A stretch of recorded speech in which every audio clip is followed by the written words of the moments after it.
عليكم السلام أحبتي، أهلا وسهلا بكم في برنامجكم لحظات قرآنية، وهذه الحلقة رقم 767. ولا زلنا في كتاب الحج، وتحدثنا فيما سبق عن عالمية الحج وإبراهيم عليه السلام. هذه الحلقة على عالمية الحج في ذرية إبراهيم عليه السلام. إبراهيم عليه السلام عاش وعمر طويلا حتى رأى بوادر تكوين أمة من ذريته.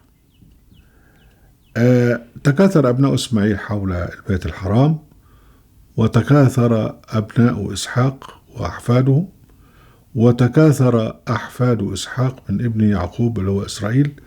كانوا 12 ولد منهم يوسف، فأصبحوا 12 قبيلة في مصر. يعني بعد أن هاجروا إليها لما يوسف قال وأتوني بأهلكم أجمعين، فجاء كلهم وعاشوا في مصر. وإذا جاء عصر فرعون كانوا بقى يعني جزء من أهل مصر يعني. ولما حتى يعني هاجر بهم موسى عليه السلام وتسقى موسى فاضرب بعصاك فانبجست منه 12 عينا قد علم كل أناس مشربهم، يعني 12 قبيلة، ده كله من ذرية إبراهيم عليه السلام. وإحنا طبعا قلنا إن بنو إسرائيل بعد أن يعني غرق فرعون وملأه وجنده ودولته العميقة في البحر، تملك بنو إسرائيل مصر لفترة من الزمن، وبعد كده طبعا أقيم لهم بقى ملك فيما بعد. وربنا سبحانه وتعالى قال فقد أتانا آل إبراهيم الكتاب والحكمة وآتيناهم ملكا عظيما. ده حديث عن ذرية إبراهيم، خاصة بقى اللي هم ينتمون إلى فرع يعقوب بن إسحاق ابن إبراهيم. في أيضا موضوع مصر، يعني الذي يفصل مصر عن الحجاز ومكة هو البحر الأحمر. وكان الثقل الحضاري لمصر في الوقت ده كان في الجنوب، يعني منطقة الأقصر إلى آخره، يعني تقريبا قصاد مكة. وحتى كان لغاية قبل فتح قناة السويس، كان في لغاية العصر العثماني كان حج المصريين إلى مكة في العصر العثماني وفي العصر المملوكي كان بياخد طريقين، إما الطريق من خليج السويس اللي هو المعروف لغاية دلوقتي، أو طريق آخر أسهل كان طريق عيذاب. كان عيذاب ديت ميناء، بس طبعا تم هجره بقى عشان خاطر قناة السويس فيما بعد. وكان الناس تركب تقطع من هي كانت مواجهة، يعني عيذاب ومش عارف ضبة أو معرفش إيه، كانت مواجهة يعني في مقابل جدة. فكان الناس تركب يعني سفن بدائية وتطلع مباشرة تقطع عرض البحر الأحمر وتصل لهناك. فالاتصال كان مستمرا بين مصر بثقلها السكاني وبين مكة. وهذا الاتصال جعل الديانة المصرية القديمة تؤثر في قريش. وإحنا أفرأتم اللات والعزى ومناة الثالثة الأخرى. العزى اللي هي عبارة عن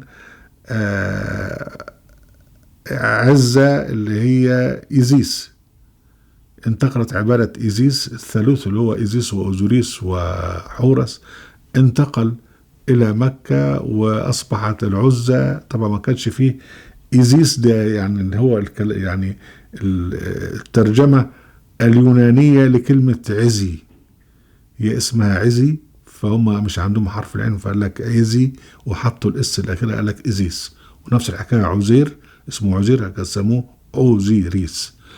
المهم انتقلت عبادة عزي إلى أهل مكة.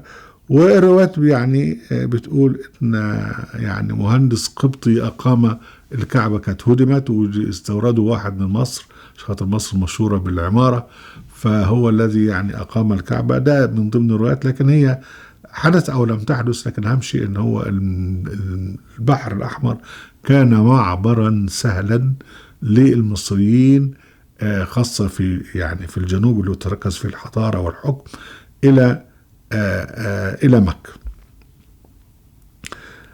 أيضا حكاية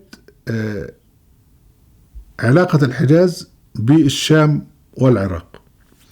الحجاز منطقة دجلة اللي هي بتفصل بين الحجاز وبين الشام والعراق، وهي منطقة صحراوية مفتوحة، وبالإضافة طبعا إلى أن الحجاز برضو هو في النص بين نجد وبين اليمن، واليمن زمان كان بيشمل المنطقة الجنوبية كلها.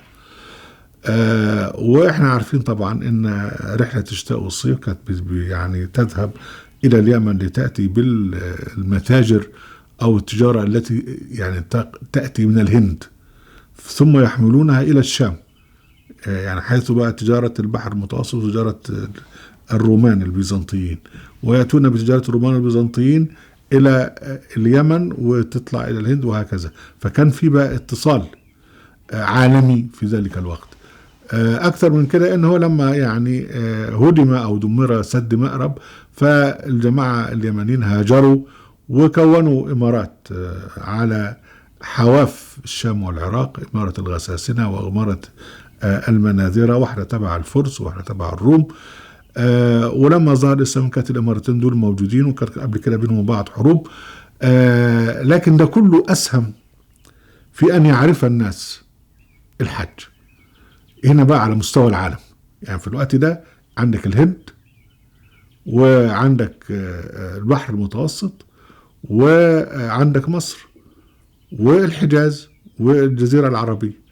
فبالتالي بقى هنا العالمية كانت موجودة بشكل واضح جدا في يعني في موضوع الحج. ولغاية دلوقتي يعني حتى تجد الملامح العربية موجودة بكثرة في إندونيسيا اللي هي كانت أساس جزر الهند الشرقية. يعني موضوع آخر إن يعني من عصر يوسف عليه السلام